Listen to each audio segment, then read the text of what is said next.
Hello everyone, welcome back to Learn with Maktum. So now CST GPSTR series ನ ಶುರು ಮಾಡಿದೀವಿ ಹೌದಾ computer science ಟೀಚರ್ಗೆ. So ಅದರಲ್ಲಿ ನಾವು ಯೂನಿಟ್ 1 ಅನ್ನು ನೋಡ್ತಾ ಇದೀವಿ ಫಂಡಮೆಂಟಲ್ಸ್ ಆಫ್ ಕಂಪ್ಯೂಟರ್ಸ್. ಅದರಲ್ಲಿ ಆಲ್ರೆಡಿ ನಾವು ಕಂಪ್ಯೂಟರ್ ಅಂದ್ರೆ ಏನು ಮತ್ತೆ what are the different functional components of computers ನ ನೋಡಿದೀವಿ. ಯಾವ ರೀತಿ ಕಂಪ್ಯೂಟರ್ಸ್ ಇವಾಲ್ವ್ ಆದವು ಅಂತ ನೋಡಿದ್ವಿ ಮತ್ತೆ ಡಿಫರೆಂಟ್ ಜನರೇಷನ್ಸ್ ಆಫ್ ಕಂಪ್ಯೂಟರ್ಸ್ ನೋಡಿದ್ವಿ ಹೌದಾ. So today we will see classification of the computers and also we will see the applications of computers. So let us start the video. So firstly, classification of computers nodri. Computers can be classified in different ways depending on their working principle, purpose, size, processing capacity and type of data handled.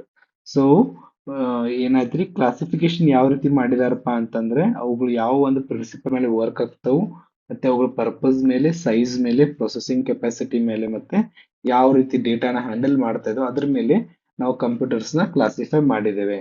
Major classifications ಬಂದ್ಬಿಟ್ಟು based on the working principle, ಯಾವ ಒಂದು working principle ಮೇಲೆ ಮತ್ತೆ purpose ಮೇಲೆ and size and processing capacity ಮೇಲೆ ನಾವು classify ಮಾಡಿದ್ದೀವಿ. First one ನೋಡೋಣ್ರಿ.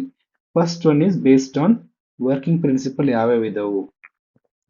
So based on the type of data they process and how they operate, computers are mainly classified as analogue computers ಮತ್ತೆ digital computers. So ಎರಡು ರೀತಿ ಇದಾವ್ರಿ based on the working principle. They have classified into two types, one is analogue and another one is digital ಮತ್ತೆ ಇನ್ನೊಂದು hybrid. ಈ ಮೂರು ಅದಾವ್ರಿ. So let us see one by one. First one is analogue computer. Analogue computer works with continuous data. So analogue computer ಏನ್ ಮಾಡ್ತೈತ್ರಿ, continuous data ಮೇಲೆ work ಮಾಡ್ತಾವು. ಏನಪ್ಪಾ ಅದು ಕಂಟಿನ್ಯೂಸ್ ಡೇಟಾ ಅಂತಂದ್ರೆ it can have continuously varying values. ಅಂದ್ರೆ ಯಾವ ಡೇಟಾದ ವ್ಯಾಲ್ಯೂ ಕಂಟಿನ್ಯೂಸ್ ಚೇಂಜ್ ಆಕ್ಕೊಂತ ಇರ್ತೈತಿ ಅಂತ ಒಂದು ಡೇಟಾಗ ನಾವು ಕಂಟಿನ್ಯೂಸ್ ಡೇಟಾ ಅಂತ ಕರಿತೀವಿ. Whose values will vary, right. Example ಯಾವ್ರಿ ಅಂತ ಕ್ವಾಂಟಿಟೀಸು ಟೆಂಪರೇಚರ್ ಇರ್ಬೋದು, ಟೆಂಪರೇಚರ್ ಡೈಲಿ ಚೇಂಜ್ ಆಗುತ್ತೆ ಹೌದಾ. ಪ್ರೆಷರ್ ಇರ್ಬೋದು, ಸ್ಪೀಡು, ವೋಲ್ಟೇಜ್ ಮತ್ತೆ ಕರೆಂಟ್. ಸೊ ಇವು ಒಂದಿಷ್ಟು ಎಕ್ಸಾಂಪಲ್ಸ್ ರೀ of the data whose value keep on changing. ಹೌದು. For example temperature can continuously change. 25 degree ಇರ್ತೈತೆ, ಒಮ್ಮೆ 25.2 ಇರ್ತೈತಿ, 25.3, 25.4 ಈ ರೀತಿ ಚೇಂಜ್ ಆಕ್ಕೊಂತ ಇರ್ತೈತೆ ಹೌದಾ. ಸೊ ಅನಲಾಗ್ ಸಿಸ್ಟಮ್ಸ್ ಏನ್ ಮಾಡ್ತವಪ್ಪ ಅಂತಂದ್ರೆ ಈ ರೀತಿ ಕಂಟಿನ್ಯೂಸ್ಲಿ ಚೇಂಜ್ ಆಗ್ತಕ್ಕಂತ ಒಂದು ಕ್ವಾಂಟಿಟೀಸ್ ನ ರಿಪ್ರೆಸೆಂಟ್ ಮಾಡ್ತವು. Okay, so hope that is clear. So let us see the characteristics. So ಇವೇನ್ ಮಾಡ್ತವು ಅನಲಾಗ್ ಕಂಪ್ಯೂಟರ್ಸ್ ಕಂಟಿನ್ಯೂಸ್ ಡೇಟಾನ ಪ್ರೊಸೆಸ್ ಮಾಡ್ತವು. Results are generally represented as continuous physical quantities, useful for measurement and simulation ಗೆ useful ಇದೆ. So measurement ಮಾಡೋದಿದೆ, temperature measure ಮಾಡೋದಾಯ್ತು, pressure measure ಮಾಡೋದಾಯ್ತು. So ಆ ರೀತಿ ಮೆಜರ್ಮೆಂಟ್ಸ್ ಗೆ ಕೂಡ ಇದು ಯೂಸ್ಫುಲ್ ಇದೆ. Often used in scientific and engineering applications. So scientific ಮತ್ತೆ ಇಂಜಿನಿಯರಿಂಗ್ ಅಪ್ಲಿಕೇಶನ್ಸ್ ಅಲ್ಲಿ ಅನಲಾಗ್ ಸಿಸ್ಟಮ್ಸ್ ನ ಯೂಸ್ ಮಾಡ್ತೀವಿ. Hope you have heard about these analog and digital, right? In the physics, you would have heard, right? In the science, you would have heard these terms, analog and the digital, right? Analog way, analog signals, digital signals, right? So, other principle ಮೇಲೆ analog computers ಮತ್ತು digital computers ಇದಾವ್ರಿ. Accuracy depends on the precision of the physical components and measurement system. So ನಿಮಗೆ data ನೀವು ಕೊಡ್ತೀರಲ್ಲ ಅದು ಯಾವ ರೀತಿ ನೀವು physical components precisely values ಕೊಡ್ತು ಅದ್ರ ಮೇಲೆ ಅಕ್ಯುರಸಿ ಡಿಪೆಂಡ್ ಆಗಿದೆ. ಅಪ್ಲಿಕೇಶನ್ಸ್ ಏನಪ್ಪಾ ಅನಲಾಗ್ ಕಂಪ್ಯೂಟರ್ಸ್ ಅಂತಂದ್ರೆ ಇಂಡಸ್ಟ್ರಿಯಲ್ ಪ್ರೊಸೆಸ್ ಕಂಟ್ರೋಲ್ ಅಲ್ಲಿ. ಸೊ ಇಂಡಸ್ಟ್ರೀಸ್ ಅಲ್ಲಿ ನಾವು ನೋಡಬಹುದು ಅನಲಾಗ್ ಕಂಪ್ಯೂಟರ್ಸ್ ನ. ಮತ್ತೆ ಸೈಂಟಿಫಿಕ್ ಎಕ್ಸ್ಪೆರಿಮೆಂಟ್ ಮಾಡುವಾಗನು ಕೂಡ ಅನಲಾಗ್ ಕಂಪ್ಯೂಟರ್ಸ್ ಯೂಸ್ ಮಾಡ್ತಾರೆ. ಏರ್ಕ್ರಾಫ್ಟ್ ಸಿಸ್ಟಮ್ಸ್ ಅಲ್ಲಿ like your all the aircraft systems uses analogue computers.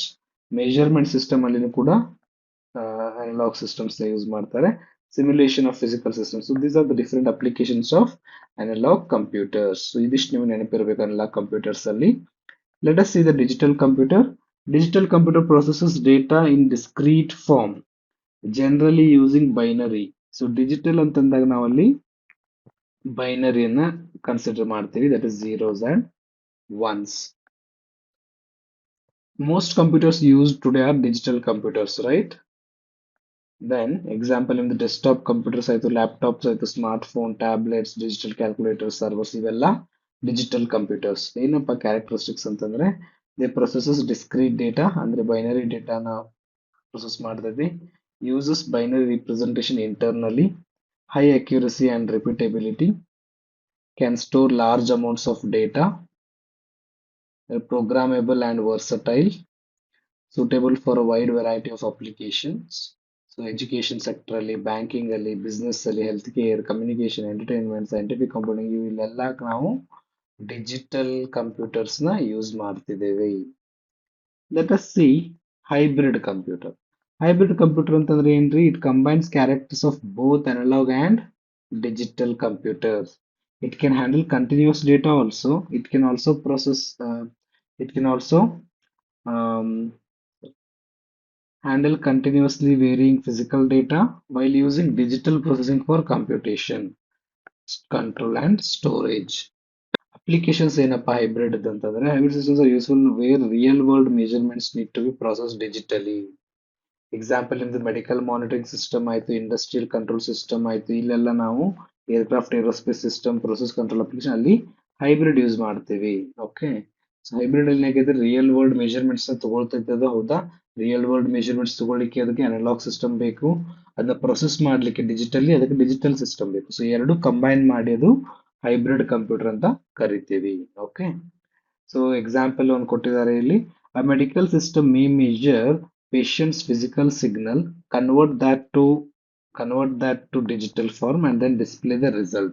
So ಇಲ್ಲಿ ಫಿಸಿಕಲ್ ಡೇಟಾ ತಗೊಳ್ಳಿಕ್ಕೆ ನಿಮಗೆ ಅಲ್ಲಿ ಅನಲಾಗ್ ಕಂಪ್ಯೂಟರ್ಸ್ ಬೇಕು, ಅದನ್ನ ಕನ್ವರ್ಟ್ ಮಾಡ್ಲಿಕ್ಕೆ ಡಿಜಿಟಲ್ ಕಂಪ್ಯೂಟರ್ಸ್ ಬೇಕು. So both are used in the hybrid computers. Okay, so that's the classification based on the working principle. Now let us see classification based on the purpose. So computers can also be classified according to the purpose for which they are designed. ಅದರಲ್ಲಿ ಬಂದ್ಬಿಟ್ಟು ಎರಡು categories ಇದಾವೆ. ಒಂದು general purpose computer ಅಂತ ಹೇಳಿ, ಇನ್ನೊಂದು special purpose computers ಅಂತ ಹೇಳಿ. Let us see one by one. General purpose computers ಅಂತಂದ್ರೆ, a general purpose computer is designed to perform a wide range of tasks.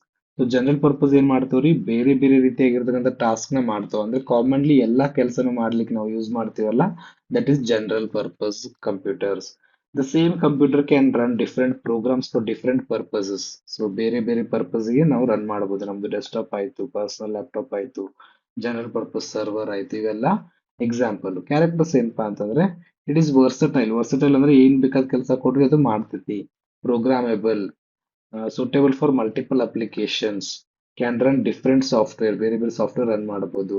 A single computer can be used for word processing, ಅಂದ್ರೆ ನೀವು documents ಮಾಡಬಹುದು, right? Documents ಮಾಡಬಹುದು. Then you can do the internet browsing, you can access Chrome and etc. You can do the internet browsing. You can do programming also. You can do spreadsheet calculation, ಅಂದ್ರೆ ನಿಮ್ದು excel sheet ಆಯ್ತು. Then presentation ನಾ ಈಗೇನ್ ಮಾಡ್ತಾ ಇದ್ದೇನ್ರಿ, that is PPT. Then video editing ಮಾಡ್ಬೋದು, database management ಮಾಡ್ಬೋದು. So ಈ ರೀತಿ ಎಲ್ಲಾ ಟಾಸ್ಕ್ಸ್ ಮಾಡ್ಬೋದು ನೀವು. ಅಂತದಕ್ಕೆ ನಾವು ಜನರಲ್ ಪರ್ಪಸ್ ಕಂಪ್ಯೂಟರ್ ಅಂತ ಕರಿತೀವಿ. ಈಗ ಸ್ಪೆಷಲ್ ಪರ್ಪಸ್ ಅಂದ್ರೆ ಏನು? ಸ್ಪೆಷಲ್ ಪರ್ಪಸ್ ಅಂತಂದ್ರೆ, it is design to perform specific task or limited set of related task. ಅಂದ್ರೆ ಸ್ಪೆಸಿಫಿಕ್ ಆಗಿ ಅದೇ ಒಂದು ಕೆಲಸ ಮಾಡ್ಲಿಕ್ಕೆ ಅಂತೇಳಿ ನಾವೇನ್ ಕಂಪ್ಯೂಟರ್ಸ್ ಮಾಡ್ತೀವಲ್ರಿ, ಅದಕ್ಕೆ ಸ್ಪೆಷಲ್ ಪರ್ಪಸ್ ಕಂಪ್ಯೂಟರ್ ಅಂತ ಕರೀತಾರ. It may be built into a larger device or a system. Example ನೋಡ್ರಿ, ATM ಕಂಟ್ರೋಲರ್. ಸೊ ATM ನೀವು ನೋಡಿರ್ತೀರ, ಹೌದಾ? ಸೊ ATM ಕಂಟ್ರೋಲರ್ ಇಂದ ನೀವು ಬೇರೆ ಯಾವ್ದು ಕೆಲಸ ಮಾಡಬಹುದು apart from withdrawal or balance check, whatever banking related ಬಿಟ್ಟು ನೀವು ಬೇರೆ ಏನಾದ್ರು ಮಾಡಬಹುದು ATM ಕಂಟ್ರೋಲರ್ ಅಲ್ಲಿ. ಇನ್ನು ಅದೇ ರೀತಿ ಟ್ರಾಫಿಕ್ ಸಿಗ್ನಲ್ ಕಂಟ್ರೋಲರ್ ಅಲ್ಲಿ ನೀವು ಟ್ರಾಫಿಕ್ ಕಂಟ್ರೋಲ್ ಬಿಟ್ಟು ಮತ್ತೇನಾದ್ರು ಮಾಡಬಹುದು? ಇಲ್ಲ. ಸೊ ಆ ಒಂದು ಸಿಸ್ಟಮ್ ನ ಅವರು ಆ ಒಂದು ಕೆಲಸಕ್ಕಷ್ಟೇ ಮಾಡಿದ್ದಾರೆ. ಸೊ ಅಂತವಕ್ ನಾವು ಸ್ಪೆಷಲ್ ಪರ್ಪಸ್ ಕಂಪ್ಯೂಟರ್ಸ್ ಅಂತ ಕರಿತೀವಿ. Okay, so digital camera controller ಅಲ್ಲಿ ಕ್ಯಾಮೆರಾನ ಆಕ್ಸೆಸ್ ಮಾಡಬಹುದು, ಕ್ಯಾಮೆರಾ ಕಂಟ್ರೋಲ್ ಮಾಡಬಹುದು, right? So these are some of the examples for your special purpose computers. These systems are often examples of embedded systems when the computer is integrated into another device. ಇಲ್ಲಿ computer ಅಷ್ಟೇ ಇರುವುದಿಲ್ರಿ, computer ಜೊತೆಗೆ ಬೇರೆ devices connected ಇರ್ತಾವೆ. So ಅಂತದಕ್ಕೆ ನಾವು embedded systems ಅಂತ ಕರಿತೇವೆ. So ಇವುಗಳಿಗೆ ನಾವು ಸ್ಪೆಷಲ್ ಪರ್ಪಸ್ ಕಂಪ್ಯೂಟರ್ಸ್ ಜೊತೆಗೆ ಎಂಬೇಡೆಡ್ ಸಿಸ್ಟಮ್ಸ್ ಅಂತಾನೂ ಕೂಡ ಕರಿತೇವೆ. ಓಕೆ, ಕ್ಯಾರೆಕ್ಟರಿಸ್ಟಿಕ್ಸ್ ನೋಡ್ರಿ, design for specific function, right? Example ನಿಮ್ದು ATM ಆಯ್ತು, ಅಥವಾ ಟ್ರಾಫಿಕ್ ಕಂಟ್ರೋಲ್ ಆಯ್ತು, ವಾಷಿಂಗ್ ಮಿಷಿನ್ ಕಂಟ್ರೋಲ್ ಆಯ್ತು, ಸ್ಪೆಸಿಫಿಕ್ ಫಂಕ್ಷನ್ ಗೆ ಡಿಸೈನ್ ಮಾಡಿರ್ತೀವಿ. Often optimised for that task, ಆ ಒಂದು ಟಾಸ್ಕ್ ಗೆ ಅದನ್ನ ಆಪ್ಟಿಮೈಸ್ ಮಾಡಿರ್ತೀವಿ. May have a dedicated hardware and software, right? So ATM ಗೆ ಅದರದ್ದೇ ಆಗಿರ್ತಕ್ಕಂಥ ಹಾರ್ಡ್ವೇರ್ ಬೇಕು, ಅದರದ್ದೇ ಆಗಿರ್ತಕ್ಕಂಥ ಸಾಫ್ಟ್ವೇರ್ ಬೇಕು, right? Commonly used in embedded and control applications. Okay, hope that is clear. So that's about the classification based on the purpose. Now, classification based on the size and the processing capacity. ಯಾವ್ಯಾವ ಇದಾವಪ್ಪ ಅಂತಂದ್ರೆ microcomputers, mini computers, mainframe computers and supercomputers. So ಈ ನಾಲ್ಕು classification ಇದಾವ್ರಿ based on the size and processing capacity. ಒಂದ್ point ಏನಪ್ಪಾ ಅಂತಂದ್ರೆ ಈ ಒಂದು ಕ್ಲಾಸಿಫಿಕೇಶನ್ ಟ್ರೆಡಿಷನಲ್ ಕ್ಲಾಸಿಫಿಕೇಶನ್, ಇದು ಒಂದು ಹಳೆ ಕ್ಲಾಸಿಫಿಕೇಶನ್ ರೀ. ಈಗ ನಮ್ದು ಮಾಡರ್ನ್ ಕಂಪ್ಯೂಟಿಂಗ್ ಸಿಸ್ಟಮ್ಸ್ ಏನದಾವಲ್ಲ ಈ ಒಂದು ಕ್ಲಾಸಿಫಿಕೇಶನ್ ಅಲ್ಲಿ ಫಿಟ್ ಆಗೋದಿಲ್ಲ. ಬಿಕಾಸ್ ನಮ್ದು ಸರ್ವರ್ಸ್ ಮತ್ತೆ ಕ್ಲೌಡ್ ಆರ್ಕಿಟೆಕ್ಚರ್ ಏನದಾವ್ರಿ ಬಹಳ ಬಹಳ ಚೆನ್ನಾಗಿ ಇವಾಲ್ವ್ ಆಗಿದೆ, ಹೌದಾ? So based on that we can't fit those things in this classification. ಇದು ಬಹಳ ಹಳೆ ಕ್ಲಾಸಿಫಿಕೇಶನ್ ರೀ. Microcomputers, minicomputers, mainframe computer, supercomputer ಅಂತೇಳಿ this is a traditional classification. Okay, ಅದೊಂದು ಹಂಗೆ ನೆನಪಿಟ್ಕೊಳ್ಳಿ ಅಷ್ಟೇ.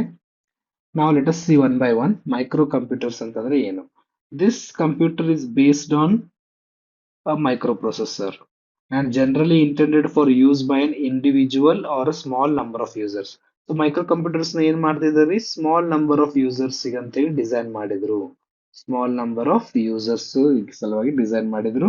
ಇಲ್ಲಿ ಮೈಕ್ರೋ ಪ್ರೊಸೆಸರ್ ಇರ್ತಿತ್ತು. Okay, so let us see example. ಇದಕ್ಕೆ ಡೆಸ್ಕ್ಟಾಪ್ ಆಯ್ತು ಅಥವಾ laptop, tablet, personal computer are the examples.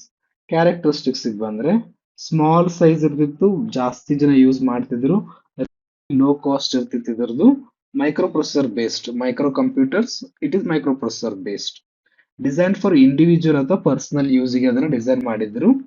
Applications ಬಂದ್ಬಿಟ್ಟು ಎಜುಕೇಶನ್ ಆಯ್ತು, ಆಫೀಸ್ ವರ್ಕಿಗೆ ಆಯ್ತು, ಇಂಟರ್ನೆಟ್ ಬ್ರೌಸಿಂಗ್ಗೆ, ಪ್ರೋಗ್ರಾಮಿಂಗ್ಗೆ, ಎಂಟರ್ಟೈನ್ಮೆಂಟ್, ಮೂವಿ, ಪಿಕ್ಚರ್ ನೋಡ್ಬೋದು, ಪರ್ಸನಲ್ ಅಪ್ಲಿಕೇಶನ್ಸ್ಗೆ ನೀವು ಅದನ್ನ ಯೂಸ್ ಮಾಡ್ಕೋಬಹುದ್ರಿ ಮೈಕ್ರೋ ಕಂಪ್ಯೂಟರ್ಸ್ ನ. ನೆಕ್ಸ್ಟ್ ಬಂದ್ಬಿಟ್ಟು mini computers. Historically, mini computers were medium-sized multi-user computers that were smaller and generally less expensive than the mainframes. So mini computers ಏನ್ರಿ ಇದು multi user ರೀ. ಹಿಂದ್ಗಡೆ ನಮ್ದು ಬಂದಿದ್ದು ಮೈಕ್ರೋ ಕಂಪ್ಯೂಟರ್ ಏನಿತ್ತು, ಸಿಂಗಲ್ ಯೂಸರ್ ಇತ್ತು, ಪರ್ಸನಲ್ ಯೂಸ್ ಇತ್ತು. ಇದು ಮಲ್ಟಿ ಯೂಸರ್ ಇತ್ತು ಮಿನಿ ಕಂಪ್ಯೂಟರ್, ಮತ್ತೆ ಸ್ಮಾಲರ್ ಇತ್ತು. ಓಕೆ, ಸ್ಮಾಲರ್ ಇತ್ತು and less expensive compare to the mainframe. Mainframe ಕಿಂತ ಸ್ವಲ್ಪ ಕಡಿಮೆ ಅಮೌಂಟ್ ಅಲ್ಲಿ ಸಿಗ್ತಿತ್ತು. They were commonly used by organizations, laboratories, departments for multi-user computing. So organizations ಮತ್ತೆ laboratories ಅಲ್ಲಿ ಜಾಸ್ತಿ ಯೂಸ್ ಮಾಡ್ತಿದ್ರು. Important historical examples R DEC, PDP series ಮತ್ತೆ ವ್ಯಾಕ್ ಸಿಸ್ಟಮ್ಸ್ ಅಂತ ಬರ್ತಾವ್ರಿ. ಅವಕ್ಕೆ ಹೆಸರಿದ್ದು ರೀ, ಈ ರೀತಿ ಹೆಸರಿದ್ದು ವ್ಯಾಕ್ ಸಿಸ್ಟಮ್ ಮತ್ತೆ DEC, PDP ಸೀರೀಸ್ ಅವು ಮಿನಿ ಕಂಪ್ಯೂಟರ್ಸ್ ಗೆ examples.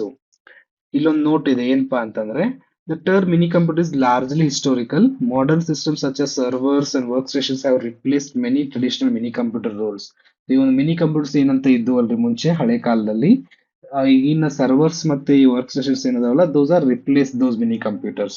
Nowadays we don't see these mini computers. Okay, now mainframe computers. So mainframe computer is a powerful computer designed to handle large scale data processing and many simultaneous users or transactions. So mainframes ನಾವು ಈಗಲೂ ನೋಡ್ತಿರೋ ಒಂದಿಷ್ಟು organisations ಅಲ್ಲಿ main frame computers ನಾವು ಇನ್ನು use ಮಾಡ್ತಾ ಇದೀವಿ, ಹೌದಾ? So ಇದಕ್ಕೆ ಯೂಸ್ ಮಾಡ್ತಾ ಇದೀವಪ್ಪ ಅಂದ್ರೆ ಮೇನ್ ಫ್ರೇಮ್ ಕಂಪ್ಯೂಟರ್ಸ್ ಇಂದ ನಾವು ಏನ್ ಮಾಡ್ಬೋದು, ಲಾರ್ಜ್ ಸ್ಕೇಲ್ ಡೇಟಾ ಪ್ರೊಸೆಸಿಂಗ್ ಮಾಡ್ಬೋದು. ಲಾರ್ಜ್ ಸ್ಕೇಲ್ ಡೇಟಾನ ಪ್ರೊಸೆಸಿಂಗ್ ಮಾಡ್ಲಿಕ್ಕೆ ಯೂಸ್ ಮಾಡ್ತೀವಿ, ಡೇಟಾ ಪ್ರೊಸೆಸಿಂಗ್ ಯೂಸ್ ಮಾಡ್ತೀವಿ. ಮತ್ತೆ ಏನಾದ್ರು ಯೂಸರ್ಸ್ ಮತ್ತೆ ಟ್ರಾನ್ಸಾಕ್ಷನ್ಸ್ ನ ಮೇಂಟೈನ್ ಮಾಡ್ಲಿಕ್ಕೂ ಕೂಡ ನಾವು ಮೇನ್ ಫ್ರೇಮ್ ಕಂಪ್ಯೂಟರ್ಸ್ ನ ಯೂಸ್ ಮಾಡ್ತೀವಿ. Characteristics: very high processing capacity ಇರ್ತೈತ್ರಿ ಇದರಲ್ಲಿ, ಲಾರ್ಜ್ ಮೆಮರಿ ಇರ್ತದ, ಸ್ಟೋರೇಜ್ ಲಾರ್ಜ್ ಇರ್ತದ, supports many user, it is also multi user. Reliability and availability. So mainframe computers high availability ಮತ್ತೆ ಹೈ ರಿಲಯಬಿಲಿಟಿ ಇರ್ತೈತಿ. Design for large scale transaction processing. Applications banking ಅಲ್ಲಿ, insurance ಅಲ್ಲಿ, government systems ಅಲ್ಲಿ, airlines, large business organisation, enterprise transaction processing. So ಎಲ್ಲಾ ಕಡೆ ನಾವು use ಮಾಡ್ತಾ ಇದೀವಿ. Mainframe computer still there in the organisations. Next one is the supercomputers. Supercomputers ಅಂತಂದ್ರೆ ಏನ್ರಿ, ಇದು ಎಕ್ಸ್ಟ್ರೀಮ್ಲಿ ಪವರ್ಫುಲ್ ಇರ್ತೈತಿ. Design to perform very large and complex computational task at exceptionally high speed. So ಇಲ್ಲಿ supercomputers ಏನ್ ಮಾಡ್ತಾರೆ, those are at high speed.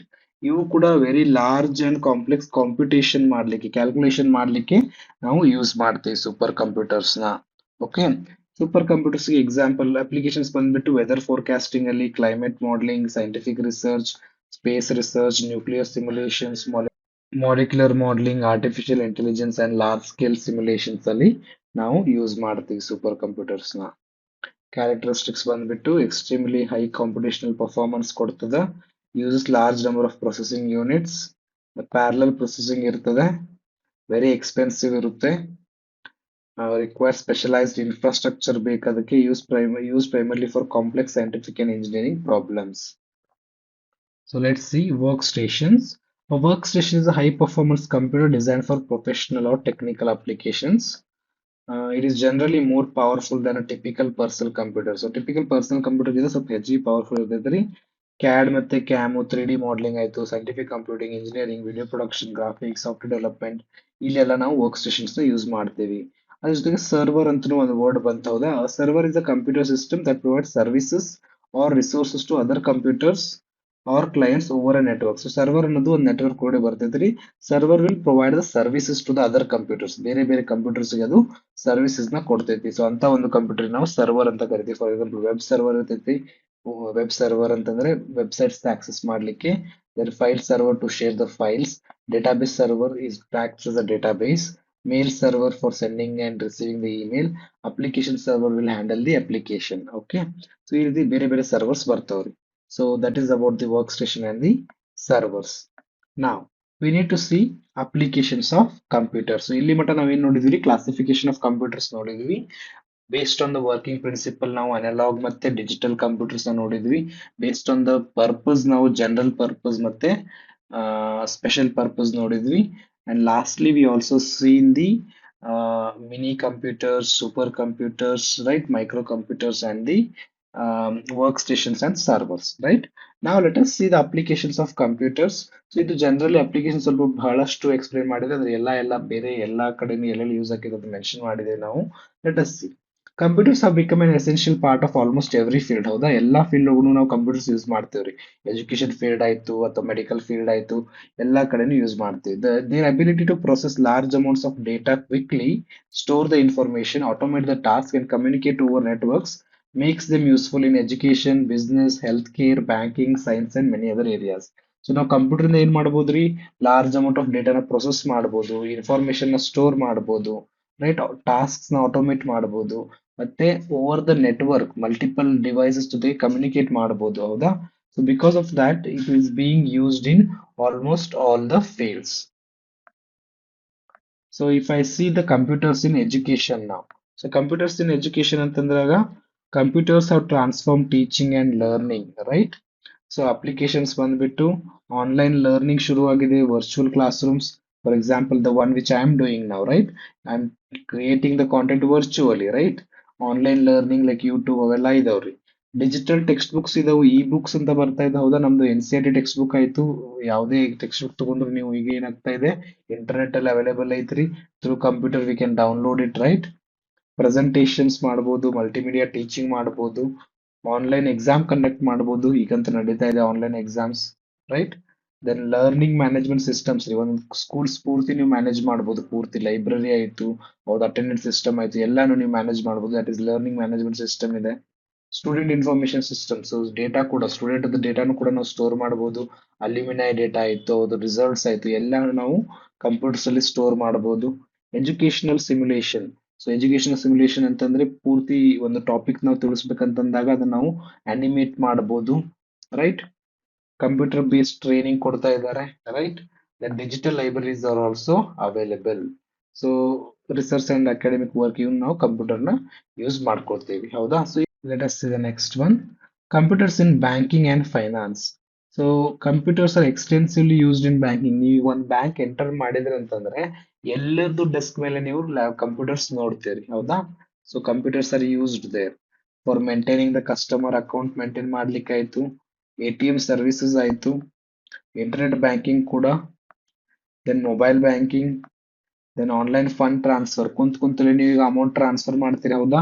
ಮುಂಚೆ ಏನಕ್ಕಿತ್ತು, ಬ್ಯಾಂಕಿಗೆ ಹೋಗಿ ಪಾಳೆ ಹಚ್ಚಿ, ಪಾಳೆ ಬಂದ್ಮೇಲೆ ನಾವು ಟ್ರಾನ್ಸ್ಫರ್ ಮಾಡೋದು ಅಥವಾ ವಿಡ್ರಾ ಮಾಡ್ಕೊಳ್ಳೋದು ಮಾಡ್ತಿದ್ವಿ. ಬಟ್ ಈಗ ಏನಾಗೈತ್ರಿ, ಕುಂತಲೇ ನೀವು ಟ್ರಾನ್ಸ್ಫರ್ ಮಾಡ್ದಿರಿ, ಅಮೌಂಟ್ ರಿಸೀವ್ ಮಾಡ್ತೀರಿ, right? All that is because of the computers. Electronic payments, transaction processing, loan processing. Loan ಕೂಡ ಮುಂಚೆ ಏನಕ್ಕಿತ್ರಿ, ಒಂದ್ 10-15 ಡಾಕ್ಯುಮೆಂಟ್ಸ್ ತಗೊಂಡು ನಾವು ಬ್ಯಾಂಕಿಗೆ ಹೋಗಿ ಅಪ್ಲೈ ಮಾಡಿ ಒಂದ್ 4-5 ದಿನ ಬಿಟ್ಟು ಅದು ಪ್ರೊಸೆಸ್ ಆಗಿ ಅಪ್ರೂವಲ್ ಆಗ್ಲಿಕ್ಕೆ it will take 1 week to 2 weeks, right, earlier. But nowadays within instant, like 5 to 10 minutes, you will get your loan, right? That is also happening. And account statements ನೀವು ಕುಂತಲ್ಲೇ ತಗೋತೀರಿ. ಮುಂಚೆ ನಾವು ಪಾಸ್ಬುಕ್ ಪ್ರಿಂಟ್ ಮಾಡಿಸ್ತಿದ್ವಿ, ಹೌದಾ? ಹೋಗ್ತಿದ್ವಿ, ಈಗೂ ಮಾಡಿಸ್ತಾರೆ, but it is rare, right? Nowadays we will get it in our mobile or in our computer. So fraud detection ಕೂಡ ಆಗ್ತದೆ, ಫೈನಾನ್ಷಿಯಲ್ ಅನಾಲಿಸಿಸ್ ಮಾಡ್ತದೆ. Okay, that's all about the banking. ಇಲ್ಲಿ ಸ್ವಲ್ಪ ATM ಬಗ್ಗೆ ಹೇಳಿದ್ದಾರೆ. ATM stands for automated teller machine. ಇದು ನೆನಪಲ್ಲಿ ಕೇಳಬಹುದು, automated teller machine. So ATM ಏನ್ ಮಾಡ್ತೈತಿ, ನಮಗೆ ಕಸ್ಟಮರ್ಸ್ಗೆ ಬ್ಯಾಂಕಿಂಗ್ ಆಪರೇಷನ್ಸ್ ಮಾಡ್ಲಿಕ್ಕೆ ಹೆಲ್ಪ್ ಮಾಡ್ತೈತಿ without interacting with bank employees. So ATM ಅಲ್ಲಿ ನಾವು ಏನ್ ಮಾಡ್ಬೋದು, ವಿಡ್ರಾ ಮಾಡ್ಬೋದು, ಡೆಪಾಸಿಟ್ ಮಾಡ್ಬೋದು, and we can check the balance also. So deposit machines ಅಂತ ಬರ್ತಾವ್ರಿ, ಅಲ್ಲಿ ನೀವು ಅಮೌಂಟ್ ಇನ್ಸರ್ಟ್ ಮಾಡ್ತೀರಿ, ಅದು ಸ್ಪೆಸಿಫಿಕ್ ಅಕೌಂಟಿಗೆ ಹೋಗಿ ಡೆಪಾಸಿಟ್ ಆಗುತ್ತೆ. Okay, so common operations like cash withdrawal, balance enquiry, cash deposit, mini statement ಕೂಡ ನೀವು ಪ್ರಿಂಟ್ ಮಾಡ್ಕೋಬಹುದು, pin related service, change pin ಮಾಡಬಹುದು.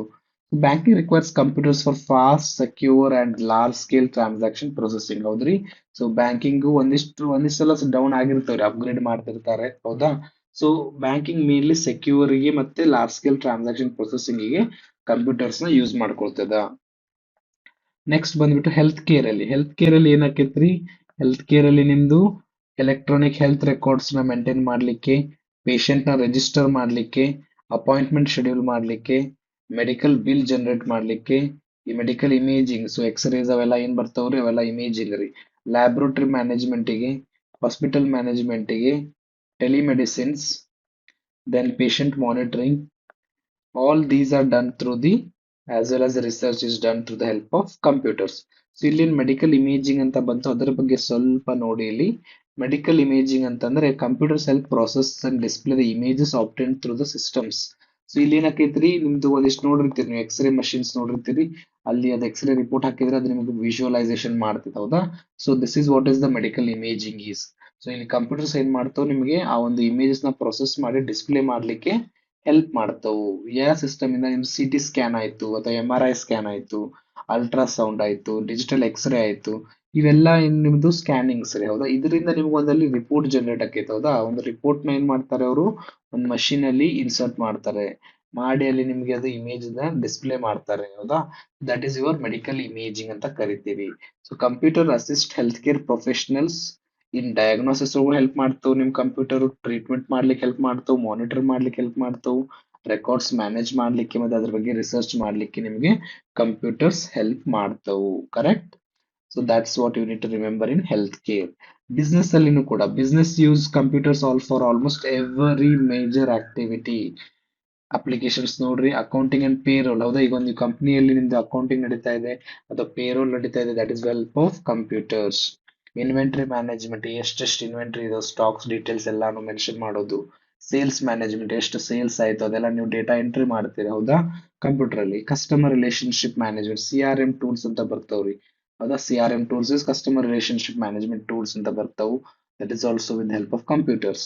ಡೇಟಾ ಅನಾಲಿಸಿಸ್ ಮಾಡ್ಲಿಕ್ಕೆ ಆಯ್ತು, ಮಾರ್ಕೆಟಿಂಗ್ ಮಾಡ್ಲಿಕ್ಕೆ ಆಯ್ತು, ಬಿಲ್ಲಿಂಗ್ ಮಾಡ್ಲಿಕ್ಕೆ, ಕಮ್ಯುನಿಕೇಶನ್ ಮಾಡ್ಲಿಕ್ಕೆ, ಬಿಸ್ನೆಸ್ ಪ್ಲಾನಿಂಗ್ ಮಾಡ್ಲಿಕ್ಕೆ ನಿಮಗೆ ಕಂಪ್ಯೂಟರ್ಸ್ ಬೇಕು.